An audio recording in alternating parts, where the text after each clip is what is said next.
Hi സുഹൃത്തുക്കളെ, UPSC പരീക്ഷ കഴിഞ്ഞിരിക്കുകയാണ്. അപ്പോൾ എങ്ങനെ ഉണ്ടായിരുന്നു നിങ്ങളുടെ പരീക്ഷ? കമന്റ് ബോക്സിൽ ഒന്ന് പറയണം. പൊതുവെ മലയാളവും ഇംഗ്ലീഷും അല്പം ടഫായിരുന്നു, പക്ഷെ ബാക്കിയുള്ള ഭാഗങ്ങളൊക്കെ നമുക്ക് എഴുതാൻ പറ്റുന്ന രീതിയിലുള്ള ചോദ്യങ്ങൾ തന്നെയായിരുന്നു വന്നിരുന്നത് എന്നുള്ളതാണ് നമുക്ക് കിട്ടിയ വിലയിരുത്തൽ.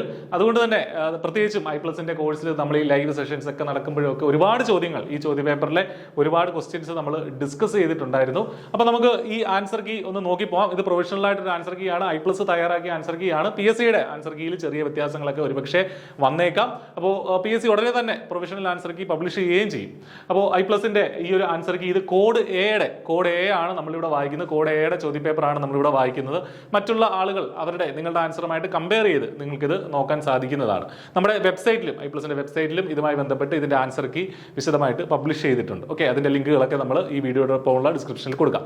അപ്പോൾ ആദ്യത്തെ ചോദ്യം, ഹാരപ്പൻ സംസ്കാരത്തിൽ കൃഷിയുമായി ബന്ധപ്പെട്ട് രാജസ്ഥാനിലെ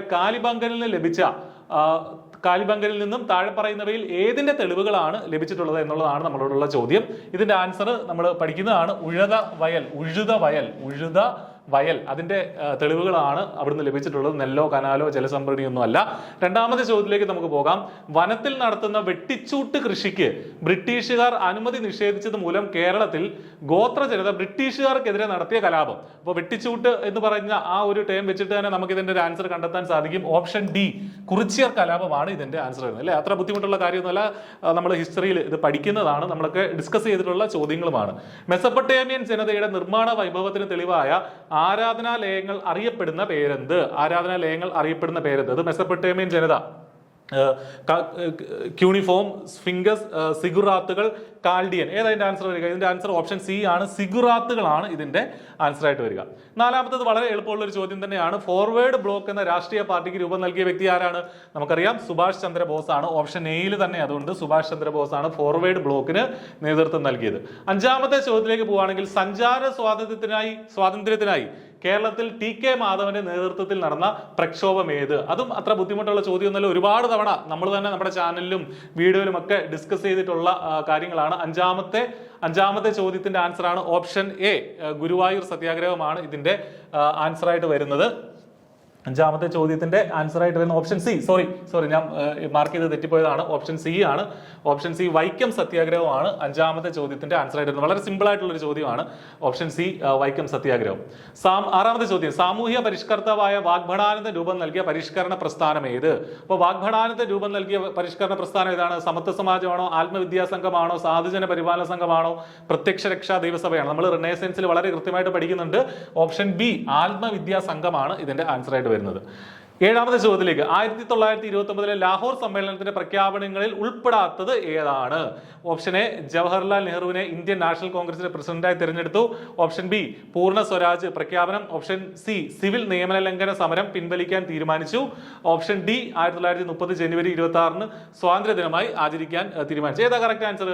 ലാഹോർ സമ്മേളനത്തിൽ ഉൾപ്പെടാത്തത് ഏതാണെന്ന് ചോദിച്ചാൽ ഓപ്ഷൻ സി ആണ്. അല്ലെ, സിവിൽ നിയമലംഘന സമരം പിൻവലിക്കാൻ തീരുമാനിച്ചത് ലാഹോർ സമ്മേളനത്തിൽ ഉൾപ്പെടാത്ത കാര്യമാണ്. അടുത്തത് എട്ടാമത്തെ ചോദ്യത്തിലേക്ക് നമ്മൾ പോയാൽ, കോഴിക്കോട് ആരുടെ നേതൃത്വത്തിലാണ് ഉപ്പ് നിയമം ലംഘിച്ചത്? സിമ്പിൾ ആയിട്ടൊരു ചോദ്യമാണ്, നമ്മൾ സ്ഥിരം പഠിക്കുന്നതാണ്. ഓപ്ഷൻ എ, മുഹമ്മദ് അബ്ദുറഹിമാൻ ആണ് ഇതിന്റെ ആൻസർ ആയിട്ട് വരുന്നത്. മുഹമ്മദ് അബ്ദുറഹിമാൻ.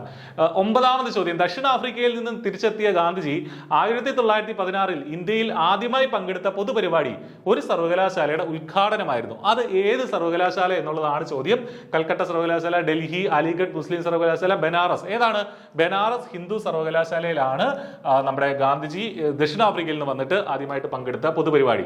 1946 പുന്നപ്ര വയലാർ സമരം തിരുവിതാംകൂറിലെ ഏത് ദിവാന്റെ ഭരണപരിഷ്കാരങ്ങൾക്കെതിരെ നടന്ന സമരമാണെന്നുള്ളതാണ് അടുത്തൊരു ചോദ്യം. ഏതാണ്?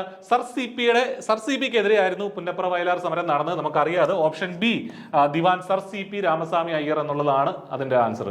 11ാമത്തെ ചോദ്യം, ഇന്ത്യ വികസിപ്പിച്ച പുനരുപയോഗിക്കാവുന്ന ബഹിരാകാശ വിക്ഷേപണ വാഹനത്തിന്റെ RLV പേരെന്ത്? കുറച്ച് കറണ്ട് അഫയേഴ്സുമായി ബന്ധപ്പെട്ട് വരുന്ന ഒരു ചോദ്യമാണ്. ഏതാണ് ഇതിന്റെ ആൻസർ വരുന്നത്? നമ്മളിത് കറണ്ട് അഫയേഴ്സുമായി ചേർത്ത് വെച്ച് നമ്മൾ ഇട്ടിട്ടുണ്ട്, അതുപോലെ തന്നെ നമ്മൾ പഠിച്ചിട്ടുണ്ട്. പുഷ്പക് എന്നുള്ളതാണ് ഈ ഒരു ആൻസർ ആയിട്ട് വരിക. പുഷ്പക് ആണ്. 12ാമത്തെ ചോദ്യം, സ്വതന്ത്രമായി ടാർഗറ്റ് ചെയ്യാവുന്ന ഒന്നിലധികം റീ എൻട്രി വെഹിക്കിളുകൾ ഘടിപ്പിച്ച ഇന്ത്യയുടെ ബാലിസ്റ്റിക് മിസൈൽ ഏത്? ചിലപ്പോൾ ഒരു പക്ഷേ കുറച്ച് കൺഫ്യൂഷൻ ഉണ്ടാക്കുന്ന ഒരു ചോദ്യമായിരിക്കാം അത്. അഗ്നി 5, പൃഥ്വി 3, ധനുഷ്, അഗ്നി 4. അഗ്നി 5 ആണ് ഇതിന്റെ ആൻസർ. അഗ്നി 5 ആണ് ഇതിന്റെ ഒരു ആൻസർ ആയിട്ട് വരിക. 13ാമത്തെ ചോദ്യം, താഴെ പറയുന്നവയിൽ ഇന്ത്യയിലെ ഏറ്റവും നീളം കൂടിയ മൂന്നാമത്തെ നദി ഏത്? അപ്പൊ ഇന്ത്യയിലെ നദികളുടെ നീളമൊക്കെ നമ്മൾ പഠിക്കുന്നുണ്ട്. ഗംഗ, കൃഷ്ണ, ഗോദാവരി, മഹാനദി. ഗംഗയോ ഗോദാവരി അല്ല, ആൻസർ ഓപ്ഷൻ ബി കൃഷ്ണയാണ് ഇതിന്റെ ആൻസർ ആയിട്ട് വരിക. ഓപ്ഷൻ ബി കൃഷ്ണയാണ് ആൻസർ ആയിട്ട് വരിക. 14ാമത്തെ ചോദ്യം, താഴെ പറയുന്നവയിൽ ഏതാണ് ഇന്ത്യയുടെ കിഴക്കൻ തീരസമതലത്തിന്റെ ഭാഗമല്ലാത്തത്? അപ്പോൾ കിഴക്കൻ തീരസമതലം എന്ന് പറയുമ്പോൾ അത് നമ്മുടെ മനസ്സിലേക്ക് വരണം. കിഴക്കൻ സമതലം എവിടെ വരുമെന്നുള്ളത്, ഈസ്റ്റ് വെസ്റ്റ് എന്നുള്ളത് നമ്മുടെ മനസ്സിലേക്ക് വന്നാൽ മതി. കൊങ്കൺ, വടക്കൻ സിർക്കസ്, കോറമണ്ടൽ, സുന്ദരവനം. ഈ വടക്കനും അതുപോലെ തന്നെ കോറമണ്ടലും സുന്ദരവനം ഒക്കെ ആ ഒരു സൈഡിൽ പോകുന്നതാണ്.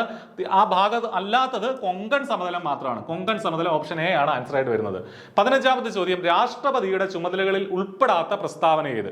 രാഷ്ട്രപതിയുടെ ചുമതലകളിൽ ഉൾപ്പെടാത്ത പ്രസ്താവന: അടിയന്തരാവസ്ഥ പ്രഖ്യാപിക്കുക, സർവ്വസൈന്യാധിപൻ ദയാഹർജിയിൽ തീർപ്പ് കൽപ്പിക്കുക, രാജ്യസഭാ സമ്മേളനത്തിൽ അധ്യക്ഷത വഹിക്കുക. അതെന്തായാലും രാഷ്ട്രപതി അല്ല ചെയ്യുന്നത്.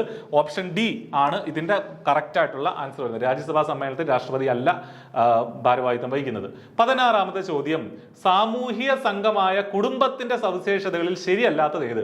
ഉയർന്ന സംഘബോധം, ചെറിയ സംഘം, ഔപചാരിക ബന്ധം, നിരന്തരമായ ആശയവിനിമയം. ഏതാ ഇതിന്റെ കറക്റ്റ് ആയിട്ടുള്ള ആൻസർ? ഇതും പഠിക്കുന്ന കാര്യങ്ങളൊക്കെ തന്നെയാണ്. ഓപ്ഷൻ സി ഔപചാരിക ബന്ധം എന്നുള്ളതാണ് കുടുംബ ബന്ധത്തിന്റെ സവിശേഷതകളിൽ ഉൾപ്പെടാത്തത്.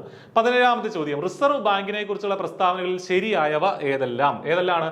വായ്പ നിയന്ത്രിക്കൽ, സർക്കാരിന്റെ ബാങ്ക്, ₹1 നോട്ട് അച്ചടിക്കൽ. അപ്പൊ ഈ 3 സ്റ്റേറ്റ്മെന്റുകളാണ് തന്നിരിക്കുന്നത്. അപ്പൊ ഇതിൽ ഏതാണ് കറക്റ്റ് ആയിട്ടുള്ളതാണ് ചോദ്യം.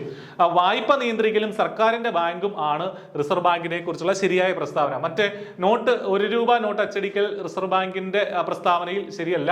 ഓപ്ഷൻ ബി ഓൺലി 1 and 2 എന്നുള്ളതാണ് ഇതിന്റെ കറക്റ്റ് ആയിട്ടുള്ള ആൻസർ. ഇനി 18ാമത്തെ ചോദ്യത്തിലേക്ക് പോയാൽ, ബ്രഹ്മപുരം മാലിന്യ സംസ്കരണ പ്ലാന്റിലെ തീപിടുത്തത്തിൽ കൊച്ചി കോർപ്പറേഷന് 100 കോടി പിഴ ചുമത്തിയ നീതിപീഠം ഏത്? കറണ്ട് അഫയേഴ്സ് ആണ്. ഏത് കോടതിയാണ് കൊച്ചി കോർപ്പറേഷന് 100 കോടി രൂപ പിഴ ചുമത്തിയത്? അത് സുപ്രീം കോടതിയാണോ ജില്ലാ കോടതിയാണോ ഏതാന്ന് ചോദിച്ചാൽ ദേശീയ ഹരിത ട്രിബ്യൂണൽ ആണ് 100 കോടി പിഴ നമ്മുടെ കൊച്ചി കോർപ്പറേഷനെ ചുമത്തിയത്. 19ാമത്തെ ചോദ്യം, 2023 ഉദ്ഘാടനം ചെയ്ത ഉത്കല ആഭ്യന്തര വിമാനത്താവളം ഏത് സംസ്ഥാനത്താണ്? വീണ്ടും കറണ്ട് അഫയേഴ്സ് ആണ്. ഉത്കല ആഭ്യന്തര വിമാനത്താവളം, ഡൊമസ്റ്റിക് വിമാനത്താവളം എവിടെയാണത്? ഒഡീഷയിലാണ് കേട്ടോ. ഒഡീഷയിലാണ് ഉത്കല ഡൊമസ്റ്റിക് എയർപോർട്ട് എന്ന് പറയുന്നത്. പ്രകാശവർഷം എന്ന യൂണിറ്റ് ഉപയോഗിച്ച് അളക്കുന്നത് എന്ത്? എന്താ?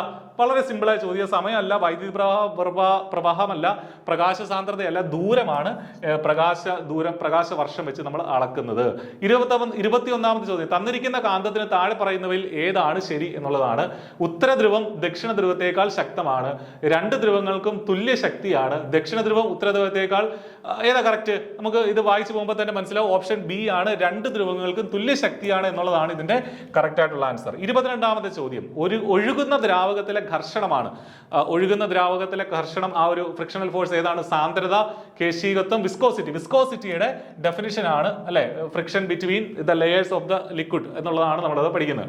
23ാമത്തെ ചോദ്യം, ഒരു കാർ 5 സെക്കൻഡിനുള്ളിൽ അതിന്റെ പ്രവേഗം 18 km/h നിന്ന് 36 km/h ആക്കുന്നു. അങ്ങനെയെങ്കിൽ മീറ്റർ/സെക്കൻഡ് സ്ക്വയറിൽ അതിന്റെ ത്വരണം എത്ര എന്നുള്ളതാണ്. ഇത് നമ്മുടെ ആളുകൾ അല്ലെങ്കിൽ I+ന്റെ ആൻസർ കീ പ്രകാരം ഇത് സോൾവ് ചെയ്ത് എടുത്തിട്ടുണ്ട്. ഇതിന്റെ ആൻസർ വരുന്നത് 1 ആണ്. ഇതിന്റെ മീറ്റർ/സെക്കൻഡ് സ്ക്വയറിൽ അതിന്റെ ആക്സലറേഷൻ കണ്ടുപിടിക്കുമ്പോൾ 1 ആണ് അതിന്റെ ആൻസർ ആയിട്ട് വരിക. 24ാമത്തെ ചോദ്യം, വൈദ്യുതി ബില്ലിങ്ങിൽ ഉപയോഗിക്കുന്ന ഒരു യൂണിറ്റ് എത്ര kWh ആണ്? ഒരു യൂണിറ്റ് എത്ര kWh ആണെന്നുള്ളതാണ് ഏതാണ്ട് ആൻസർ വരുന്നത്. 1 kWh ആണ് ഒരു യൂണിറ്റ്. ഓക്കെ, ഓപ്ഷൻ ബി ആണ് ഇതിന്റെ കറക്റ്റ് ആയിട്ടുള്ള ആൻസർ വരിക. 25ാമത്തെ ചോദ്യം, 2 വസ്തുക്കൾ തമ്മിലുള്ള ഗുരുത്വാകർഷണ ബലം F ആണ്. 2 പിണ്ഡങ്ങളും പകുതിയായി കുറയുമ്പോൾ അവ തമ്മിലുള്ള ഗുരുത്വാകർഷണ ബലം എത്രയാകും? ഇക്വേഷൻ ഉണ്ട്. കറക്റ്റ് ആയിട്ടുള്ള ഇക്വേഷൻ നമ്മൾ ഫിസിക്സിൽ പഠിക്കുന്നതാണ്. അത് വെച്ച് സോൾവ് ചെയ്യുമ്പോൾ F/2 ആണ്. ഓപ്ഷൻ എ ആണ് ഇതിന്റെ കറക്റ്റ് ആയിട്ടുള്ള ആൻസർ വരിക. 26ാമത്തെ ചോദ്യം, പരമാവധി വേഗത്തിൽ ശബ്ദം സഞ്ചരിക്കുന്നത് ഏത് മാധ്യമത്തിലൂടെയാണ്? പരമാവധി വേഗത്തിൽ ഏത് മാധ്യമത്തിലൂടെയാണ് ഏറ്റവും വേഗത്തിൽ, ഈ തന്നിരിക്കുന്നതിൽ ഏറ്റവും വേഗത്തിൽ സഞ്ചരിക്കുന്നത്? ഖരം, ദ്രാവകം, വാതകം, പ്ലാസ്മ. ഏതാണ്? സോളിഡ് ആണ്. ഖരമാണ് ഇതിന്റെ ആൻസർ ആയിട്ട് വരുന്നത്. റിഫ്രാക്റ്റീവ് ഇൻഡെക്സിന്റെ SI യൂണിറ്റ്, അതും ഫിസിക്സിൽ നിന്നുള്ള വളരെ സിമ്പിൾ ആയിട്ടുള്ള ചോദ്യങ്ങളാണ് കേട്ടോ ചോദിച്ചിരിക്കുന്നത്. റിഫ്രാക്റ്റീവ് ഇൻഡെക്സിന്റെ SI യൂണിറ്റ് ഏതാ വരുന്നത്? Metre, degree, dioptre. യൂണിറ്റ് ഇല്ല. അതിന് യൂണിറ്റ് ഇല്ല. അത് യൂണിറ്റ് ഡയമെൻഷൻലെസ് ക്വാണ്ടിറ്റി ആണ്. ഒരു ഒറ്റപ്പെട്ട സിസ്റ്റത്തിന്റെ ആകെ ഊർജം, total energy of A system, isolated system എന്നുള്ളത് സ്ഥിരമായി നിലകൊള്ളും, കൂടിക്കൊണ്ടിരിക്കും, കുറഞ്ഞുകൊണ്ടിരിക്കും, കൂടുകയോ കുറയുകയോ ചെയ്യും. ഐസൊലേറ്റഡ് സിസ്റ്റമായ സ്ഥിതിക്ക് അത് സ്ഥിരമായി നിലകൊള്ളും. ഓപ്ഷൻ എ ആണ് ഇത്. ഈ പറഞ്ഞ കാർബൺ ആറ്റത്തിന്റെ 14 കാർബൺ ആറ്റത്തിന്റെ ന്യൂക്ലിയസിൽ എത്ര ന്യൂട്രോണുകളും പ്രോട്ടോണുകളും അടങ്ങിയിട്ടുണ്ട് എന്നുള്ളതാണ് നമ്മളോടുള്ള ചോദ്യം. അത് ന്യൂട്രോണും പ്രോട്ടോണും അതിൽ നിന്ന് നമുക്ക് മൈനസ് ചെയ്തെടുക്കാം. പ്രോട്ടോണിന്റെ എണ്ണമാണ് കൊടുത്തിരിക്കുന്നത്. 6 പ്രോട്ടോണും 8 ന്യൂട്രോണുകളുമാണ് ഇവിടെ അടങ്ങിയിട്ടുള്ളത്. അതുകൊണ്ടാണ് ആറ്റോമിക് നമ്പറും മാസ് നമ്പറും ആണ് അവിടെ കൊടുത്തിരിക്കുന്നത്. അത് വെച്ച് നമുക്ക് കാൽക്കുലേറ്റ് ചെയ്തെടുക്കാൻ പറ്റും. താഴെ പറയുന്നതിൽ ഏതാണ് സംക്രമ ലോഹം അല്ലാത്തത്? ഏതാണ് ട്രാൻസിഷൻ എലമെന്റ് അല്ലാത്ത? അലൂമിനിയമാണ്. ബാക്കി പറയുന്ന കോപ്പറും അയണും നിക്കലും ഒക്കെ സംക്രമ ലോഹം തന്നെയാണ്. അന്തരീക്ഷ മർദ്ദം 1 ബാർ ആണെങ്കിൽ ഏത് താപനിലയിലാണ് വെള്ളം തിളയ്ക്കുന്നത്? അത് സ്റ്റാൻഡേർഡ് പ്രഷറിലുള്ള ബോയിലിംഗ് പോയിന്റ് ആണ് ചോദിച്ചിരിക്കുന്നത്. എത്രയാണ് അതിന്റെ ആൻസർ വരുന്നത്? ഓപ്ഷൻ ബി 99.6 ആണ് അതിന്റെ ആൻസർ ആയിട്ട് വരുന്നത്. മിനറൽ ആസിഡിൽ നിന്ന് ഹൈഡ്രജൻ വാതകത്തെ സ്വതന്ത്രമാക്കാൻ സാധിക്കാത്ത ലോഹം ഏത്? ചോദ്യം ശ്രദ്ധിച്ചു വായിക്കണം. സാധിക്കാത്ത ലോഹം ഏതാണെന്ന് ചോദിച്ചാൽ മിനറൽ ആസിഡിൽ നിന്ന് ഹൈഡ്രജൻ വാതകത്തെ സ്വതന്ത്രമാക്കാൻ സാധിക്കാത്ത ലോഹം കോപ്പറാണ്. ഈ പറഞ്ഞ ഓപ്ഷൻ ഡി ആണ് ഇതിന്റെ ആൻസർ ആയിട്ട് വരിക. ദെൻ ഹോമോലോഗ സീരീസിലെ തുടർച്ചയായ അംഗങ്ങൾ ഡാഷ് ഗ്രൂപ്പിനാൽ വ്യത്യാസപ്പെട്ടിരിക്കുന്നു. ഇതൊക്കെ നേരത്തെ കണ്ടിട്ടുള്ള ചോദ്യങ്ങളാണ്. കുറച്ച് ഡീപ്പായിട്ടുള്ള ചോദ്യങ്ങളായിട്ട് തോന്നിക്കാം, പക്ഷെ നേരത്തെ കണ്ടിട്ടുള്ളതാണ്. ഇതിന്റെ ആൻസർ ഹോമോലോഗ സീരീസിലെ ഇപ്പോൾ ഓർഗാനിക് കെമിസ്ട്രി ആണ് വരുന്നത്. അതിലെ തുടർച്ചയായ അംഗങ്ങൾ ഓപ്ഷൻ എ ആണ്, CH2 ആണ് ഇതിന്റെ ആൻസർ ആയിട്ട് വരിക. 34ാമത്തെ ചോദ്യം, മാലക്കൈറ്റിൽ നിന്ന് വേർതിരിച്ചെടുക്കുന്ന ലോഹം ഏതാണ്? മാലക്കൈറ്റിൽ നിന്ന് നമുക്ക് കോപ്പറാണ് കിട്ടുക. Cu ആണ് ഇതിന്റെ ആൻസർ ആയിട്ട് വരുന്നത്. ദഹനത്തെ സഹായിക്കുന്ന ആമാശയത്തിൽ കാണപ്പെടുന്ന ആസിഡ് ഏതാണ്? ഓപ്ഷൻ ബി ഹൈഡ്രോക്ലോറിക് ആസിഡ് ആണ് ഇതിന്റെ ആൻസർ ആയിട്ട് വരുന്നത്. അടുത്ത 36ാമത്തെ ചോദ്യത്തിലേക്ക് പോയാൽ, വൈദ്യ ചികിത്സയിൽ ഇൻട്രാവീനസ് കുത്തിവയ്പ്പിനായി ഉപയോഗിക്കുന്നത് എത്ര ഗാഢതയുള്ള ഉപ്പുലായനിയാണ്? അപ്പോൾ അത് നമ്മൾ കുറച്ച് ഡീപ്പായിട്ടുള്ള ചോദ്യമാണ്, പക്ഷേ ഇത് നേരത്തെ ചോദിച്ചിട്ടുള്ള ചോദ്യമാണ് പല പരീക്ഷകളിൽ. ഓപ്ഷൻ സി 0.9% ആണ് ഇതിന്റെ ആൻസർ ആയിട്ട് വരിക. താഴെ പറയുന്നവയിൽ ഏത് ഘടകമാണ് ഒരു രാസപ്രവർത്തനത്തിന്റെ വേഗതയെ ബാധിക്കാത്തത്? നമ്മുടെ കെമിക്കൽ റിയാക്ഷന്റെ സ്പീഡിനെ ബാധിക്കാത്തത് ഏതാ? അഭികാരകത്തിന്റെ ഗാഠത, താപനില, പ്രകാശത്തിന്റെ സാന്നിധ്യം. ഓപ്ഷൻ ഡി അഭികാരകത്തിന്റെ കളർ, അഭികാരകത്തിന്റെ നിറം ഒരിക്കലും നമ്മുടെ രാസപ്രവർത്തനത്തിന്റെ വേഗതയെ ബാധിക്കില്ല. 38ാമത്തെ ചോദ്യം, ന്യൂക്ലിയോടൈഡുകളുടെ ക്രമീകരണം പരിശോധിക്കുന്ന സാങ്കേതിക വിദ്യ ഏതാണെന്നുള്ളതാണ്. Gene mapping, X ray diffraction, DNA profiling, gene therapy. കുറച്ച് ഡീപ്പായിട്ടുള്ള ചോദ്യമായിരുന്നു. ഓപ്ഷൻ സി DNA പ്രൊഫൈലിംഗ് ആണ് ഇതിന്റെ ആൻസർ ആയിട്ട് വരിക. 39ാമത്തെ ചോദ്യം, മനുഷ്യന്റെ ആദ്യ പാലിൽ, അതായത് കൊളസ്ട്രത്തിൽ ഏറ്റവും കൂടുതൽ അടങ്ങിയിരിക്കുന്ന ഇമ്മ്യൂണോ ഗ്ലോബുലിൻ ഏതാണെന്നുള്ളതാണ്. IgA ആണ് ഇതിന്റെ ആൻസർ വരിക. ഓപ്ഷൻ എ IgA ആണ് ഇതിന്റെ ആൻസർ ആയിട്ട് വരിക. 40ാമത്തെ ചോദ്യം, ഹരിതകണത്തിൽ സൂര്യപ്രകാശത്തെ ആഗിരണം ചെയ്യാൻ കഴിവുള്ള വർണ്ണകങ്ങൾ കാണപ്പെടുന്ന ഭാഗം എവിടെയാണ് എന്നുള്ളതാണ്. ആസ്യരന്ധ്രങ്ങൾ, ഗ്രാന, സ്ട്രോമ, കോശസ്തരം ഏതാണ്? ഗ്രാനയാണ് ഇതിന്റെ കറക്റ്റ് ആയിട്ടുള്ള ആൻസർ വരിക. ഓപ്ഷൻ ബി ആണ്. ചെറുകുടലിലെ വില്ലസുകളിൽ കാണപ്പെടുന്ന ലിംഫോലിമികളെ ഏത് പേരിൽ അറിയപ്പെടുന്നു? 41ാമത്തെ ചോദ്യമാണ്. ഏതാ കറക്റ്റ് ആയിട്ടുള്ള ആൻസർ വരിക? ഓപ്ഷൻ സി മൈക്രോ വില്ലസുകൾ എന്നുള്ളതാണ് അതിന്റെ കറക്റ്റ് ആയിട്ടുള്ള ആൻസർ. ഓപ്ഷൻ സി അല്ല, ഓപ്ഷൻ ബി ആണ് അല്ലെ. ഓപ്ഷൻ ബി ആണ്. ലാക്ടിയലുകൾ എന്നുള്ളതാണ് ഇതിന്റെ കറക്റ്റ് ആയിട്ടുള്ള ആൻസർ. ലാക്ടിയലുകൾ എന്നുള്ളതാണ് ഇതിന്റെ കറക്റ്റ് ആയിട്ടുള്ള ആൻസർ. 42ാമത്തെ ചോദ്യം, പേശികളെ അസ്ഥികളുമായി ബന്ധിപ്പിക്കുന്ന യോജനകല ഏതാണെന്നുള്ളതാണ്. നാരുകല, സ്നായുക്കൾ, തരുണാസ്ഥി, ടെൻഡൻ ആണ് ഇതിന്റെ കറക്റ്റ് ആയിട്ടുള്ള ആൻസർ വരിക. താഴെ തന്നിരിക്കുന്നവയിൽ അസ്കോമൈസീറ്റുകൾ എന്ന ഫംഗൈ വിഭാഗത്തിൽ ഉൾപ്പെട്ടത് ഏത്? കുറച്ച് ഡീപ്പായിട്ടുള്ള ഒരു ചോദ്യമാണ്. ഇതിന്റെ ആൻസർ വരുന്നത് റൈസോപ്പസ്, ആൽബ്യൂഗോ, പെനിസീലിയം എന്നുള്ളതാണ് ഇതിന്റെ ആൻസർ ആയിട്ട് വരുന്നത്. 44ാമത്തെ ചോദ്യത്തിലേക്ക് പോവുകയാണെങ്കിൽ, ഇവയിൽ ഏതാണ് ഏറ്റവും പുതിയ കോവിഡ് വാക്സിൻ? നമുക്കറിയാം കോവിഡ് വാക്സിൻ ഉണ്ട്. അതിൽ ഏറ്റവും പുതിയതായിട്ട് Covishield, Novavax, Covaxin, Sputnik V. Answer വരുന്നത് നോവാവാക്സ് ആണ് ഏറ്റവും പുതിയതായിട്ടുള്ള നമ്മുടെ കോവിഡ് വാക്സിൻ ആയിട്ട് വരുന്നത്. 45ാമത്തെ ചോദ്യം, പ്രകൃതി സംരക്ഷണവുമായി ബന്ധപ്പെട്ട് ജൂലൈ 26 എന്ത് ദിനമാണെന്നുള്ളതാണ് നമ്മളോടുള്ള ചോദ്യം. വനദിനമല്ല, ജലദിനമല്ല, കണ്ടൽ ദിനമാണ് കേട്ടോ. ജൂലൈ 26 കണ്ടൽ ദിനമാണ് എന്നുള്ളതാണ് ഇതിന്റെ കറക്റ്റ് ആയിട്ട് ആൻസർ. Option C. ഇനി മാത്തമാറ്റിക്സ് ആണ്. 2⁴ × 5⁴ വില എത്ര? 2⁴ × 5⁴ വില എത്ര? ഇത് നമുക്ക് ചെയ്ത് കിട്ടുന്നത് 5000 ആണ്. ഓപ്ഷൻ ബി 5000 ആണ്. അടുത്തൊരു ചോദ്യം, 4/20 + 8/200 + 32/2000 ആണെങ്കിൽ അത് എത്ര കിട്ടും എന്നുള്ളതാണ് അടുത്തൊരു ചോദ്യം. അതും നമ്മൾ ഡിഡക്ട് ചെയ്തെടുത്തു. 0.256 ആണ്. ഓപ്ഷൻ സി ആണ് ഇതിന്റെ കറക്റ്റ് ആയിട്ടുള്ള ആൻസർ വരിക. ഒരു ജോലി ചെയ്ത് തീർക്കാൻ ബാലു തനിച്ച് ചെയ്താൽ 10 ദിവസവും രാമു തനിച്ച് ചെയ്താൽ 15 ദിവസവും വേണം. രാമുവും ബാലുവും ജോലി ഒരുമിച്ച് ചെയ്താൽ എത്ര ദിവസം കൊണ്ട് ആ ജോലി തീർക്കാം. ടൈം ആൻഡ് വർക്കിന്റെ പ്രോബ്ലം ആയിരുന്നു, അത് നമുക്ക് ഇക്വേഷനിലേക്ക് അറിയാം, നമ്മളിത് ഒരുപാട് വർക്ക്ഔട്ട് ചെയ്തിട്ടുള്ളതാണ്. ഓപ്ഷൻ ഡി 6 ആണ് ഇതിന്റെ ആൻസർ ആയിട്ട് വരിക. 49ാമത്തെ ചോദ്യം, താഴെ കൊടുത്തിരിക്കുന്നവയിൽ പൂർണ്ണവർഗം ഏത്? പൂർണ്ണവർഗം ഏതെന്നുള്ളതാണ്. 0.25 ആണ് ഇതിന്റെ ആൻസർ ആയിട്ട് വരിക. അത്ര ബുദ്ധിമുട്ടുള്ള കാര്യമല്ല. സംഖ്യാരേഖയിലെ 3/5നും 4/5നും ഇടയിൽ വരാത്ത ഭിന്നകം ഏത്? വരാത്ത ഭിന്നകം ഏതെന്നുള്ളതാണ്. നമ്മളത് ഡിഡക്ട് ചെയ്തു. 2/3, 5/8, 3/7 ആണ്. ഓപ്ഷൻ സി ആണ് ഇതിന്റെ ആൻസർ ആയിട്ട് വരിക. രണ്ട് സംഖ്യകളുടെ HCF 16, അവയുടെ LCM 192. ഒരു സംഖ്യ 64 ആയാൽ രണ്ടാമത്തെ സംഖ്യ ഏത്? സ്ഥിരം നമ്മൾ ആപ്റ്റിറ്റ്യൂഡിൽ ഇത് ചെയ്യുന്നതാണ്, മാത്തമാറ്റിക്സിന്റെ ഭാഗങ്ങളിൽ ഇത് ചെയ്യുന്നതാണ്. ഇത് വളരെ സിമ്പിൾ ആയിട്ട് ചെയ്തെടുക്കാം. ഓപ്ഷൻ എ 48 ആണ് ഇതിന്റെ ആൻസർ ആയിട്ട് വരിക. താഴെ കൊടുത്തിരിക്കുന്നതിൽ ഏറ്റവും വലിയ സംഖ്യ ഏതാണ്? ഏറ്റവും വലിയ സംഖ്യ ഏതാണെന്നുള്ളതാണ്. ഇത് നമ്മൾ നോക്കിയെടുത്ത് ഒക്കെ ചെയ്യേണ്ടി വരും. ഓപ്ഷൻ ബി 0.101 × 0.01 എന്നുള്ളതാണ് അതിന്റെ കറക്റ്റ് ആൻസർ. 53ാമത്തെ ചോദ്യം, 1 + 2 + 3 + 50 = 1275 ആണെങ്കിൽ 3 + 6 + 9 + 150 ആണെങ്കിൽ അത് ചെയ്താൽ എന്ത് വരും? ഇതിൽ നിന്ന് കോമൺ ഒക്കെ എടുത്ത് നമുക്ക് എഴുതാനായിട്ട് പറ്റും. അങ്ങനെ ചെയ്ത് നോക്കുമ്പോൾ 3825 ആണ് ഇതിന്റെ ആൻസർ ആയിട്ട് വരിക. 54ാമത്തെ ചോദ്യത്തിലേക്ക് പോകാം. 2.5 മീറ്റർ നീളവും 1 മീറ്റർ വീതിയുമുള്ള ഒരു ടാങ്കിൽ 10,000 ലിറ്റർ വെള്ളം കൊള്ളുമെങ്കിൽ അതിന്റെ ഉയരം എത്രയായിരിക്കണം? ടാങ്കിന്റെ വോളിയവുമായി ബന്ധപ്പെട്ടുള്ള പ്രോബ്ലം ആണ്. അതിന്റെ ആൻസർ ഓപ്ഷൻ സി 4000 എന്നുള്ളതാണ് അതിന്റെ ഹൈറ്റ്. 4000 എന്നുള്ളതാണ് അതിന്റെ ഹൈറ്റ് മീറ്ററിൽ അത് വരുമ്പോൾ. 55ാമത്തെ ചോദ്യം, ഒരു ക്ലോക്കിൽ സമയം 8:30 ആണ്. അപ്പോൾ മണിക്കൂർ സൂചിക്കും മിനിറ്റ് സൂചിക്കും ഇടയിലുള്ള കോണളവ് എത്ര ഡിഗ്രി ആയിരിക്കും? ഇതിന്റെ ഇക്വേഷൻ നമ്മൾ പഠിക്കുന്നതാണ് ക്ലോക്കിന്റെ പ്രോബ്ലത്തിൽ. ഓപ്ഷൻ ഡി 75 ഡിഗ്രി എന്നാണ് അതിന്റെ ആൻസർ വരുന്നത്. 56ാമത്തെ ചോദ്യം, ഒരു സംഖ്യ മറ്റൊരു സംഖ്യയുടെ 3 മടങ്ങിനേക്കാൾ 2 കൂടുതലാണ്. ചെറിയ സംഖ്യയുടെ 4 മടങ്ങാണ് വലിയ സംഖ്യ എങ്കിൽ ചെറിയ സംഖ്യ എത്ര? ഇത് എക്സ് ഒക്കെ ഇട്ട് ചെയ്താൽ നമുക്ക് ആൻസർ പെട്ടെന്ന് കിട്ടും. 2 ആണ് ആൻസർ ആയിട്ട് വരിക. 57ാമത്തെ ചോദ്യം, രണ്ട് സംഖ്യകളുടെ ശരാശരി 11.5ഉം അവയുടെ വ്യത്യാസം 11.5ഉം ആണ് െങ്കിൽ വലിയ സംഖ്യ ഡിവൈഡഡ് ബൈ ചെറിയ സംഖ്യ എത്ര? അതും ചെയ്ത് നോക്കുമ്പോൾ നമുക്ക് 5 ആണ് ആൻസർ ആയിട്ട് വരിക. ഓപ്ഷൻ ഡി ആണ് അതിന്റെ 57ാമത്തെ ചോദ്യത്തിന്റെ ആൻസർ. ഓപ്ഷൻ ഡി അല്ല, നമുക്കത് നേരത്തെ നമ്മൾ ചെയ്തിട്ടുണ്ട്. അത് ഓപ്ഷൻ ബി ആണ് അതിന്റെ ആൻസർ. 57ാമത്തെ ചോദ്യത്തിന്റെ ആൻസർ ഓപ്ഷൻ ബി ആണ്. 3 ആണ് കേട്ടോ. 3 ആണ് കേട്ടോ അതിന്റെ ആൻസർ ആയിട്ട് വരിക.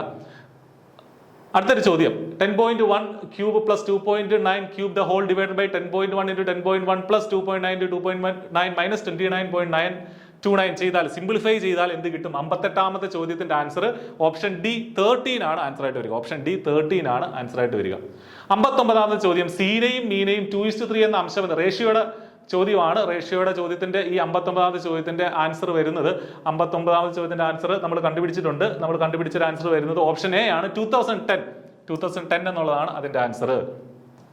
2000 രൂപയ്ക്ക് ഒരു മാസത്തേക്കുള്ള സാധാരണ പലിശ 15 രൂപയെങ്കിൽ പലിശ നിരക്ക് എത്ര?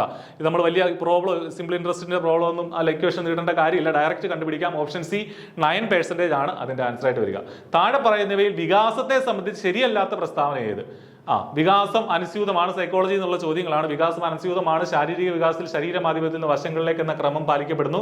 വികാസം ശരിയല്ലാത്ത പ്രസ്താവനയാണ് ചോദിക്കുന്നത്. വികാസത്തിന്റെ ഗതിയിൽ വ്യക്തി വ്യത്യാസം ഉണ്ടായിരിക്കുന്നതല്ല, അതാണ് ശരിയല്ലാത്ത പ്രസ്താവന. ഓപ്ഷൻ ഡി ആണ് ഇവിടുത്തെ ആൻസർ. Option D. 62ാമത്തെ ചോദ്യം, സ്വയം കേന്ദ്രീകൃത അവസ്ഥ ഈഗോസെൻട്രിസം എന്നത് പിയാഷെ മുന്നോട്ട് വെച്ച ഏത് വൈജ്ഞാനിക വികാസ ഘട്ടത്തിന്റെ പ്രത്യേകതയാണ് എന്നുള്ളതാണ്. അത് ആദ്യം വായിക്കുമ്പോൾ തന്നെ നമുക്ക് പിടികിട്ടും. പ്രീ ഓപ്പറേഷൻ സ്റ്റേജ് അല്ലെങ്കിൽ പ്രാക് മനോവ്യാപാര ഘട്ടം എന്നുള്ളതാണ് അതിന്റെ ആൻസർ ആയിട്ട് വരിക. 63ാമത്തെ ചോദ്യത്തിലേക്ക് പോയാൽ താഴെ പറയുന്നവയിൽ പ്രക്ഷേപണ രീതിക്ക്, അതായത് പ്രൊജക്റ്റീവ് ടെക്നിക്കിന് ഉദാഹരണം അല്ലാത്തത് ഏത്? പ്രൊജക്റ്റീവ് ടെക്നിക്കിന് ഉദാഹരണം അല്ലാതെ ഏതാണെന്നുള്ളതാണ്. 4 ഓപ്ഷൻ വായിച്ച് നോക്കിയാൽ ഇതിൽ 3ാമത്തെ ഓപ്ഷനാണ് കറക്റ്റ് വരുന്നത്. Milan clinical multi axial inventory എന്നുള്ളതാണ് ഇതിന്റെ കറക്റ്റ് ആയിട്ടുള്ള ആൻസർ. ഓപ്ഷൻ സി ആണ് 63ാമത്തെ ചോദ്യത്തിന്റെ ആൻസർ ആയിട്ട് ഓപ്ഷൻ സി ആണ് വരിക. 64ാമത്തെ ചോദ്യത്തിന്റെ എറിക്സന്റെ മനോ സാമൂഹ്യ വികാസ സിദ്ധാന്തം അനുസരിച്ച് 6 വയസ്സ് മുതൽ 12 വയസ്സ് വരെയുള്ള കുട്ടികളിൽ രൂപപ്പെടാൻ സാധ്യതയുള്ള വ്യക്തിത്വ ഘടകങ്ങൾ ഏതൊക്കെ? 1 ഇൻഡസ്ട്രിയസ്, 2 ഐഡന്റിറ്റി, 3 ഇൻഫീരിയോറിറ്റി, 4 റോൾ സംശയങ്ങൾ അല്ലെങ്കിൽ റോൾ കൺഫ്യൂഷൻ എന്നുള്ളതാണ്. 4 സ്റ്റേറ്റ്മെന്റ് തന്നിട്ടുണ്ട്. അപ്പൊ അതിൽ ഓപ്ഷൻ എ 1, 3 ഏതാണ്? 6 വയസ്സ് മുതൽ 12 വയസ്സ് വരെയാണ്. 6 മുതൽ 12 വയസ്സ് വരെ ആണെങ്കിൽ അവർക്ക് ഊർജ്ജസ്വലതയും ആത്മവിശ്വാസം ഉണ്ടാവും, സ്വഭാവബോധം അല്ലെങ്കിൽ ഐഡന്റിറ്റി ഉണ്ടാവും. അപ്പൊ ഇത് രണ്ടുമാണ് അവരിൽ രൂപപ്പെടാൻ സാധ്യതയുള്ള വ്യക്തിത്വ ഘടകങ്ങൾ. അപ്പൊ ഓപ്ഷൻ 1, 3 ആണ്. അപകർഷതാബോധം അതാണ് അവർക്ക് ഉണ്ടാവുക. അപ്പൊ 1, 3 ആണ് അതിൽ രേഖപ്പെടുത്താൻ സാധ്യതയുള്ളത്. അപ്പൊ ആൻസർ ഓപ്ഷൻ എ 1, 3 എന്നുള്ളതാണ് ആൻസർ ആയിട്ട് വരിക. 65ാമത്തെ ചോദ്യം, താഴെ തന്നിട്ടുള്ളവയിൽ വ്യക്തിത്വത്തെ വ്യക്തിത്വത്തെ സംബന്ധിക്കുന്ന കാഴ്ചപ്പാടുകളും അവ മുന്നോട്ട് വെച്ച ശാസ്ത്രജ്ഞരും തമ്മിലുള്ള ശരിയായ ബന്ധം സൂചിപ്പിക്കുന്നവ ഏത് എന്നുള്ളതാണ് ഇതിന്റെ കറക്റ്റായിട്ടുള്ള ചോദ്യം. മുഖ്യ സവിശേഷം, മാധ്യമ സവിശേഷതകൾ, ദ്വിതീയ സവിശേഷതകൾ എന്നിങ്ങനെ വ്യക്തിത്വ സവിശേഷതകൾ തരംതിരിച്ചിരിക്കുന്നു കാൾ റാൻസൺ റോജേഴ്സ്. അപ്പൊ ഈ ശാസ്ത്രജ്ഞരെയൊക്കെ നമ്മൾ പഠിക്കുന്നതാണ്, അവരുടെ പ്രത്യേകതയാണ് ഇതെന്നുള്ളതാണ് ഇതിന്റെ ആൻസർ. ഇതിന്റെ കറക്റ്റായിട്ടുള്ള ഉത്തരം വരുന്നത് ഗോർഡ് വില്ലാർഡ് ആൽപോർട്ടിന്റെ കാര്യങ്ങളാണ് ഈ പറഞ്ഞിരിക്കുന്ന പക്വ വ്യക്തിത്വത്തെ വിശദീകരിക്കാനുള്ള കാര്യങ്ങളും. അതുപോലെ തന്നെ നാലാമത്തെ ചോദ്യത്തിൽ സിഗ്മണ്ട് ഫ്രോയിഡ് പറഞ്ഞിരിക്കുന്ന ബോധ മനസ്സ്, കോൺഷ്യസ് മൈൻഡ്, അൺകോൺഷ്യസ് മൈൻഡ് ഒക്കെ അത് രണ്ടുമാണ് കറക്റ്റ് ആയിട്ട് വരും. ഓപ്ഷൻ ബി 2, 4 എന്ന ഈ രണ്ട് സ്റ്റേറ്റ്മെന്റുകളാണ് ശരിയായ ഈ ശാസ്ത്രജ്ഞരുടെ ശരിയായ സ്റ്റേറ്റ്മെന്റുകൾ എന്ന് പറയുന്നത്. 66ാമത്തെ ചോദ്യം ഒരു ചേരുംപടി മാച്ച് ദ ഫോളോയിങ് ആയിരുന്നു. ഇതിനകത്ത് സമായോജന തന്ത്രവും അതിന്റെ ഉദാഹരണവും എന്നുള്ളതാണ് തന്നിരിക്കുന്നത്. സമായോജന തന്ത്രവും ഉദാഹരണം, ഇപ്പൊ റാഷണലൈസേഷന്റെ ഉദാഹരണം ഏത്, അങ്ങനെ ഇത് തമ്മിൽ നമ്മൾ ബന്ധിപ്പിക്കുമ്പോൾ നമുക്ക് കിട്ടുന്ന answer match the following option C ആണ്. ഓപ്ഷൻ സി 1C ഉദാഹരണമാണ്. 1C അതായത് റാഷണലൈസേഷന്റെ ഉദാഹരണമാണ്. പരീക്ഷയിൽ പരാജയപ്പെട്ട കുട്ടി പരാജയത്തിന്റെ കാരണം പ്രയാസമേറിയ ചോദ്യ പേപ്പർ എന്ന് ആരോപിക്കുന്നു. പിന്നെ 2A 3D 4B എന്നുള്ളതാണ് ഇതിന്റെ ആൻസർ ആയിട്ട് വരിക. ഓക്കെ, ഇനി 67ാമത്തെ ചോദ്യത്തിലേക്ക് പോയാൽ ഒരു കുട്ടിയെ അധ്യാപകൻ നിരന്തരം ശകാരിക്കുമ്പോൾ കുട്ടിക്ക് അധ്യാപകനോടുണ്ടാകുന്ന ഭയം അധ്യാപകൻ പഠിപ്പിക്കുന്ന വിഷയത്തിലേക്ക് വ്യാപിക്കുന്നു. തുടർന്ന് കുട്ടി സ്കൂളിനെയും ക്ലാസ് മുറിയെയും മറ്റ് അധ്യാപകരെയും ഭയക്കാൻ തുടങ്ങുന്നു. അനുബന്ധ സിദ്ധാന്തം അനുസരിച്ച് ഇവിടെ സംഭവിക്കുന്നത് എന്ത്? നമ്മളിത് പഠിക്കുന്ന വലിയ ബുദ്ധിമുട്ടുള്ള കാര്യമല്ല. സംഭവിക്കുന്നത് ഓപ്ഷൻ ഡി, ചോദക സാമാന്യവൽക്കരണമാണ് അവിടെ സംഭവിക്കുന്നത്. Stimulus generalization. ഓപ്ഷൻ ഡി ആണ് കറക്റ്റ്. വീണ്ടും ഒരു ബാച്ച് ദ ഫോളോയിങ് ആണ് നമ്മളോടുള്ള ചോദ്യം. 68ാമത്തെ ചോദ്യം പ്രശ്നപേടകത്തിലെ പൂച്ച, നിരീക്ഷണ പഠന സിദ്ധാന്തം, ബോബോ പാവ നിരീക്ഷണം, ഗസാൾട്ട് സിദ്ധാന്തം, സുൽത്താൻ എന്ന പേരുള്ള ചിമ്പാൻസി, ശ്രമപരാജയ പഠന രീതി, ഹെയ്ൻസ് ഡിലമ്മ, സന്മാർഗിക വികാസം. ഈ മാച്ച് ദ ഫോളോയിങ് ചെയ്യുമ്പോൾ നമുക്ക് ആൻസർ കിട്ടുക ഓപ്ഷൻ ഡി ആണ്. Option D 1C 2A 3B 4B. കുറച്ച് സമയം എടുക്കുന്ന ചോദ്യങ്ങളാണ് ഇത്. അപ്പോൾ അത് ചിലർക്കെങ്കിലും സൈക്കോളജി പക്ഷേ വൃത്തിയായിട്ട് പഠിക്കുന്ന ആളുകൾക്ക് അങ്ങനെ വലിയ കൺഫ്യൂഷൻ ഉണ്ടാവേണ്ട കാര്യമില്ല ഈ ചോദ്യങ്ങൾ. 69ാമത്തെ ചോദ്യം പഠനവും അത് സാധ്യമാക്കുന്ന സാമൂഹിക സാഹചര്യവും തമ്മിൽ വേർതിരിക്കാനാവില്ല എന്ന ആശയം അടിത്തറയാക്കി ജീൻ ലേവ്, എറ്റീൻ വെങ്കർ തുടങ്ങിയവർ 1900കളുടെ തുടക്കത്തിൽ ആവിഷ്കരിച്ച പഠന സങ്കല്പം ഏതെന്നുള്ളതാണ് ചോദ്യം. അത് ഓപ്ഷൻ 2 ആണ്. സിറ്റുവേറ്റഡ് ലേണിംഗ് ആണ് ഈ ജീൻ ലേവുമായിട്ടും എറ്റീൻ വെങ്കറുമായിട്ടൊക്കെ ചേർന്ന് പോകുന്നത്. Option B. 70ാമത്തെ ചോദ്യത്തിലേക്ക് പോയാൽ കുട്ടികൾക്ക് വായനാ പരിശീലനം നൽകുന്നതിന് വേണ്ടി വൈഗോട്സ്കിയുടെ ആശയങ്ങളുടെ പിൻബലത്തോടെ രൂപീകരിച്ച രീതി ഏത്? വൈഗോട്സ്കിയുടെ ആശയങ്ങളുടെ പിൻബലത്തോടെ രൂപീകരിച്ച രീതിയാണ് ഓപ്ഷൻ ബി, റെസിപ്രോക്കൽ ടീച്ചിങ് എന്നുള്ളത്. 71ാമത്തെ ചോദ്യം ജീവിതത്തിൽ സന്ദർഭോചിതമായ തീരുമാനമെടുക്കാൻ മറ്റെന്തിനേക്കാളും പ്രധാനപ്പെട്ടതാണ് വ്യക്തിപര ബുദ്ധി. പേഴ്സണൽ ഇന്റലിജൻസ് എന്ന് ഗാർഡൻ സൂചിപ്പിക്കുന്നുണ്ട്. താഴെ പറയുന്നവയിൽ വ്യക്തിപര ബുദ്ധിയുമായി കണക്കാക്കുന്നത് ഏത് എന്നുള്ളതാണ്. അപ്പൊ ഈ 4 ഓപ്ഷൻ വായിച്ചു നോക്കിയാൽ വ്യക്തിപര ബുദ്ധിയുമായിട്ട് നമുക്ക് കണക്കാക്കുന്ന 2 സ്റ്റേറ്റ്മെന്റുകളാണ് രണ്ടും. അതായത് ഇന്റർ പേഴ്സണൽ ഇന്റലിജൻസും ഇൻട്രാ പേഴ്സണൽ ഇന്റലിജൻസും, അത് രണ്ടുമാണ് എന്റെ ആൻസർ വരിക. അപ്പോൾ ഇവിടെ കറക്റ്റ് ഓപ്ഷൻ സി ആണ്. ഓപ്ഷൻ സി 2, 3 എന്നുള്ളതാണ്. 72ാമത്തെ ചോദ്യം താഴെ പറയുന്നവയിൽ പര്യാവരണത്തിന്റെ സ്വാധീനം നിർണായകമല്ലാത്ത ഘടകം ഏത്? പര്യാവരണത്തിന്റെ സ്വാധീനം നിർണായകമല്ലാത്ത ഘടകം ശരീരത്തിന്റെ ഉയരമാണ്. ബാക്കിയെല്ലാം നിർണായകമാണ്. 73ാമത്തെ ചോദ്യം പ്രശ്നങ്ങളെ നിലവിലുള്ള സ്കീമുകൾ ഉപയോഗിച്ച് പരിഹരിക്കുന്നത് ഡാഷ് എന്ന് അറിയപ്പെടുന്നു. നിലവിലുള്ള സ്കീമുകൾ ഉപയോഗിച്ച് പ്രശ്നങ്ങളെ പരിഹരിക്കുന്നത് ഇതിൽ ഏതെങ്കിലും ഉണ്ടോ? സ്വാംശീകരണം, സംസ്ഥാപനം, അനുരൂപീകരണം, ഇതൊന്നുമല്ല. നമുക്ക് ഇതിന്റെ ഒരു ആൻസർ ആയിട്ട് വരുന്നത് ഇതൊന്നുമല്ല എന്നുള്ളതാണ് നമ്മൾ കണ്ടെത്തിയ ആൻസർ കീയിലുള്ളത്. അവിടെയും ഒരു ചെറിയ കൺഫ്യൂഷൻ വന്നിട്ടുണ്ട്. ഓപ്ഷൻ എ ആണ്, സ്വാംശീകരണമാണ് കേട്ടോ. Option A സ്വാംശീകരണമാണ്. 73ാമത്തെ ചോദ്യത്തിന്റെ ആൻസർ വരുന്നത് സ്വാംശീകരണം എന്നുള്ളതാണ്. ഓക്കെ, നമ്മൾ ആദ്യം മാർക്ക് ചെയ്ത് തെറ്റിപ്പോയതാണ്. 74ാമത്തെ ചോദ്യം സമീപസ്ഥമായവയെ ഒരു കൂട്ടമായി കാണാനുള്ള പ്രവണത പഠനത്തിലെ സമഗ്രതാ നിയമങ്ങളിൽ ഏതിൽ പെടുന്നു? അപ്പൊ സമീപസ്ഥമായ ഒരു കൂട്ടമായി കാണുന്ന ആ ഒരു നിയമമാണ് സാമീപ്യ നിയമം അല്ലെങ്കിൽ law of proximity. Option B ആണ് കറക്റ്റ് ആയിട്ടുള്ള ആൻസർ. 75ാമത്തെ ചോദ്യത്തിലേക്ക് അത് വീണ്ടും മാച്ച് ദ ഫോളോയിങ് ആണ്. ZPD, ബ്രിഡ്ജസ് ചാർട്ട്, ക്രിയാ ഗവേഷണം, അഡോളസെന്റ് അഗ്രഷൻ, ആൽബർട്ട് ബെന്തോരെ. അപ്പൊ ശാസ്ത്രജ്ഞരും അവരുടെ ഗവേഷണവുമായി ബന്ധപ്പെട്ട കാര്യങ്ങളാണ്. ഓപ്ഷൻ ഡി ആണ് ഇവിടെ കറക്റ്റ് ആയിട്ടുള്ള ആൻസർ. 1C ആണ്. ZPD എന്നുള്ളത് വൈഗോട്സ്കിയിലേക്ക് പോകും, 2Dയിലേക്ക് പോകും, 3Bയിലേക്ക് പോകും, 4Aയിലേക്ക് പോകും. ഓക്കെ, ഇനി 76ാമത്തെ ചോദ്യം പ്രൈമറി ക്ലാസ്സിലെ കുട്ടികൾക്ക് അനുയോജ്യമായതും പ്രത്യേക പരിഗണന അർഹിക്കുന്ന കുട്ടികൾക്ക് ICT പഠനം സാധ്യമാക്കുന്നതോടൊപ്പം അവരുടെ ഒട്ടനവധി ശാരീരിക പരിമിതികൾ മറികടക്കാൻ ഉതകുന്ന പ്രവർത്തനങ്ങളും കളികളും അടങ്ങിയതുമായ വിദ്യാഭ്യാസ സോഫ്റ്റ്വെയർ ഏത് എന്നുള്ളതാണ്. അത് വിദ്യാഭ്യാസ സോഫ്റ്റ്വെയറുകളുമായി ബന്ധപ്പെട്ട് നമ്മൾ പഠിക്കുന്ന കാര്യമാണ്. ഓപ്ഷൻ സി ജി കോംബ്രിസ് എന്നുള്ളതാണ് ഇതിന്റെ കറക്റ്റ് ആയിട്ടുള്ള ആൻസർ. 77ാമത്തെ ചോദ്യത്തിലേക്ക് പോയാൽ ഒരു വ്യക്തിക്ക് താൻ എങ്ങനെ അറിവ് നേടുന്നു എന്നതിനെക്കുറിച്ചും ആ പ്രക്രിയയെ എങ്ങനെ നിയന്ത്രിക്കാം എന്നതിനെക്കുറിച്ചുമുള്ള ധാരണയായതിനാൽ അതീത ചിന്ത മെറ്റാകോഗ്നീഷൻ എന്നത് ഒരു ഉയർന്ന ചിന്താശേഷിയാണ്. താഴെ പറയുന്നവയിൽ നിന്ന് അതീത ചിന്തയുടെ ശരിയായ പ്രക്രിയ തലങ്ങൾ കണ്ടെത്തുക എന്നുള്ളതാണ്. നമ്മൾ ഈ ഓപ്ഷൻസ് വായിച്ച് നോക്കുമ്പോൾ ആൻസർ വരിക ആസൂത്രണം, ധാരണ, നിഗമനം എന്നുള്ളതാണ് ഇതിന്റെ കറക്റ്റ് ആയിട്ടുള്ള ആൻസർ വരിക. അതാണ് ഒരു ശരിയായ പ്രക്രിയാ തലങ്ങൾ ഈ പറഞ്ഞ മെറ്റാകോഗ്നീഷന്റെ. 78ാമത്തെ ചോദ്യം, ഭിന്നശേഷിക്കാരായവരുടെ അവകാശ സംരക്ഷണത്തിനായി 2016 നിലവിൽ വന്ന ആക്ട് ഏത്? ഈ ആക്ടുകൾ നമ്മൾ പഠിക്കുന്നതാണ്. RT ആക്ട് അല്ല, RTI ആക്ട് അല്ല, RPW ആക്ട് ആണ്. RPWD ആക്ട് ആണ് ഭിന്നശേഷിക്കാർക്ക് വേണ്ടിയിട്ട് വന്നത്. ഓപ്ഷൻ സി ആണ്. കേരള പാഠ്യപദ്ധതി ചട്ടക്കൂട് 2007 അടിത്തറയായി സ്വീകരിച്ചിട്ടുള്ള പ്രായോഗിക രീതിശാസ്ത്രങ്ങളിൽ പെടാത്തത് ഏത് എന്നുള്ളതാണ് നമ്മുടെ ചോദ്യം. അറിവ് നിർമ്മാണ പ്രക്രിയ ഉണ്ട്, പാഠപുസ്തക കേന്ദ്രീകൃത പഠനമുണ്ട്, ദെൻ നിരന്തരവും സമഗ്രവുമായ മൂല്യനിർണ്ണയ രീതിയുണ്ട്. അതേസമയം അതിൽ പെടാത്തത് പ്രവർത്തനാധിഷ്ഠിതവും പ്രക്രിയാബന്ധിതവുമായ പഠനതന്ത്രങ്ങളാണ് അതിന്റെ ആൻസറായിട്ട് വരുന്നത്. ഓക്കെ. 80ാമത്തെ ചോദ്യം, സ്വതന്ത്ര ഇന്ത്യയിൽ ശിശു വിദ്യാഭ്യാസം മുതൽ ബിരുദാനന്തര ഗവേഷണം വരെയുള്ള വിദ്യാഭ്യാസത്തെ സമഗ്രമായി സമീപിച്ച് പ്രശ്നപരിഹാര നിർദ്ദേശങ്ങൾ സമർപ്പിച്ച വിദ്യാഭ്യാസ കമ്മീഷൻ ഏതാണെന്നുള്ളതാണ്. നമ്മൾ ഒരുപാട് കേൾക്കുന്നതാണ് Kothari commission. Option B Kothari commission എന്നുള്ളതാണ് കറക്റ്റ് ആൻസർ. 81ാമത്തെ ചോദ്യം തൊട്ട് വീണ്ടും ഇംഗ്ലീഷ് ആണ്. Read the passage. ആ പാസേജ് വായിച്ചിട്ട് അതിന്റെ ആൻസർ ചെയ്യാന്നുള്ളതാണ്. When I become the owner of a tiny little piece of this wide earth I felt very happy. It was a 2-acre plot with coconut palms and an old house where we could live. Those were the days when the price of coconuts was going up and I was in high spirits at the thought of the palms laden with coconuts. അപ്പോൾ ഇതാണ് നമ്മുടെ passage. അതിൽ നിന്ന് the price of dash was going up. അതിൽ നിന്ന് നമുക്ക് എന്ത് മനസ്സിലാവും? price of coconuts was going up. അത് വളരെ ക്ലിയർ ആയിട്ട് ആ പാസേജിൽ പറഞ്ഞു. Option C. 82ാമത്തെ ചോദ്യം, how did the author feel? ഓതറിന്റെ ഫീലിംഗ് എങ്ങനെയാണ് മനസ്സിലാക്കുന്നത്? sad, elated, angry, excited. ഏതാണ് correct answer? Correct answer elated എന്നുള്ള ഓതറിന്റെ ഫീലിംഗ് ഇലേറ്റഡ് എന്നുള്ളതാണ്. അതിനുശേഷം suggest one word for the phrase in high spirits. In high spirits എന്ന് പറഞ്ഞാൽ എന്താ? ഭയങ്കര സന്തോഷം അല്ലേ? അപ്പോൾ ഓപ്ഷൻ ഡി ജോയ്ഫുൾ എന്നുള്ളതാണ് അതിന്റെ ആൻസർ വരിക. 84ാമത്തെ ചോദ്യം, പ്രിപ്പോസിഷൻ തിരഞ്ഞെടുക്കുക എന്നുള്ളതാണ്. Naina was amazed dash her own strength. Naina was amazed dash her own strength. Amazed at her own strength അല്ലേ? Amazed at her own strength. Option A ആണ് കറക്റ്റ് ആൻസർ. 85ാമത്തെ ചോദ്യം, Rajat ran dash in to the garden. ഇവിടെ 4 ഓപ്ഷനിൽ കുറച്ച് confusion ഉണ്ട്. Up, on, out, at ഒന്നും അങ്ങോട്ട് കറക്റ്റ് ആയിട്ട് അങ്ങോട്ട് യോജിക്കുന്നില്ല. അപ്പൊ ആ ചോദ്യത്തിന്റെ ആൻസറിൽ നമുക്ക് ചെറിയ കൺഫ്യൂഷൻസ് ഉണ്ട്. 86ാമത്തെ ചോദ്യം, an eerie sound floated dash in the air.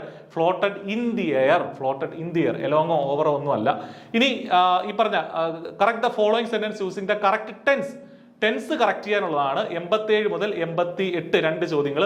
If you are a painter ഏതാ correct answer? If you are a painter you could come in അല്ല, യു ആർ കം ഇൻ അല്ല. Option C you may come in എന്നുള്ളതാണ് ഇതിന്റെ correct ആയിട്ടുള്ള answer. 88ാമത്തെ ചോദ്യം, whenever he found himself alone he had drawn cats, he was drawing cats, he draws cats, he drew cats എന്നുള്ളതാണ്. കാരണം അത് past tense ആയിട്ടാണ് വരുന്നത്. ഇനി അണ്ടർലൈൻഡ് വേർഡ്സിന്റെ മീനിങ് കണ്ടെത്തുക എന്നുള്ളതാണ്. I didn't want eaves drop എന്ന് പറഞ്ഞാൽ അതിന്റെ ആൻസർ എന്താ വരിക? ഈവ്സ് ഡ്രോപ്പ് എന്ന് പറഞ്ഞാൽ അതിന്റെ മീനിങ് എന്താ വരിക? To break something, to listen secretly അല്ലേ? ഒളിച്ചു നിന്ന് കേൾക്കുക. അതാണ് എന്റെ ആൻസർ. ഓപ്ഷൻ ബി ആണ്. I could see that he was fidgeting എന്ന് പറഞ്ഞാൽ അതിന്റെ ആൻസർ എന്താ വരിക? Moving quickly, behaving rudely, running away, behaving nervously and restlessly. Option D ആണ് ഇതിന്റെ കറക്റ്റ് ആയിട്ടുള്ള ആൻസർ വരിക. 90ാമത്തെ ചോദ്യം. 91ാമത്തെ ചോദ്യത്തിലേക്ക് പോവുകയാണെങ്കിൽ മലയാളവും അതുപോലെ തന്നെ കുറച്ച് കറന്റ് അഫയേഴ്സും വരുന്നത്. യുനെസ്കോയുടെ ആദ്യത്തെ സാഹിത്യ നഗര പദവി ലഭിച്ചത് ആർക്കാണ്? കോഴിക്കോട്. നമുക്കറിയാം മലനാട്ട് തമിഴിൽ സംസ്കൃതം ചെലുത്തിയ സ്വാധീനമാണ് ഇന്നത്തെ മലയാള ഭാഷയുടെ ഉൽപ്പത്തിക്ക് കാരണമെന്ന് ആദ്യമായി അവതരിപ്പിച്ച് സമർത്ഥിച്ച ഭാഷാ പണ്ഡിതൻ. കുറച്ച് ടഫായിരുന്നു. ഇളംകുളം കുഞ്ഞൻപിള്ള. Option C. വിദ്യാഭ്യാസത്തിലെ ഏറ്റവും പ്രധാനപ്പെട്ട ഘടകം അധ്യേതാവ്. Option B. ദെൻ കാഞ്ചനക്കൂടിന്റെ അഴികൾ കൊത്തിമുറിച്ച പഞ്ചവർണ്ണക്കിളി എന്ന് ഡോക്ടർ എം ലീലാവതി വിശേഷിപ്പിച്ച കവി ഏത്? കുറച്ച് ഡീപ്പായിട്ടുള്ള ചോദ്യമാണ്. Option D Vallathol. കഞ്ചനേർ മിഴി ബഹുബ്രീഹിയുടെ ഏത് വകഭേദത്തിൽ പെടുന്നു? കുറച്ച് കട്ടിയുള്ള ചോദ്യമാണ്. ഓപ്ഷൻ എ ഉപമാഗർഭം. ഒരു അധ്യാപകൻ 5-10 കുട്ടികൾ മാത്രമുള്ള ഒരു സംഘത്തെ 5-10 മിനിറ്റ് മാത്രം നീണ്ട കാലയളവിൽ ചെറിയൊരു പാഠഭാഗം പഠിപ്പിക്കുന്ന സംഗതിയെയാണ് നമ്മൾ സൂക്ഷ്മ നിലവാര ബോധനം എന്ന് പറയുന്നത്. 2024 ഏപ്രിൽ മാസത്തിൽ പ്രസിദ്ധീകരണത്തിന് 50-ാം വർഷത്തിലെത്തിയത് ഏത് നോവലാണ്? ഇത് കണ്ടാൽ തന്നെ അറിയാം, മയ്യഴിപ്പുഴയുടെ തീരങ്ങളിൽ. നമ്മളിത് കറണ്ട് അഫയേഴ്സിൽ പഠിക്കുന്നതാണ്. താഴെ കൊടുത്തിരിക്കുന്ന വാക്കുകളിൽ ശരിയായവ ഏതെല്ലാം? അടിമത്വമല്ല, അടിമത്താണ്. യാദൃശ്ചികം കറക്റ്റാ, വിമ്മിട്ടം കറക്റ്റാ, പ്രവൃത്തി ഇങ്ങനല്ല, പ്രവൃത്തി എന്നാണ്. സോ 2ഉം 3ഉം ആണ് കറക്റ്റ്. ഓപ്ഷൻ സി ആണ് കറക്റ്റ്. വാസനാവികൃതി എന്ന ചെറുകഥ ആദ്യമായി പ്രസിദ്ധപ്പെടുത്തിയത് എവിടെയാണ്?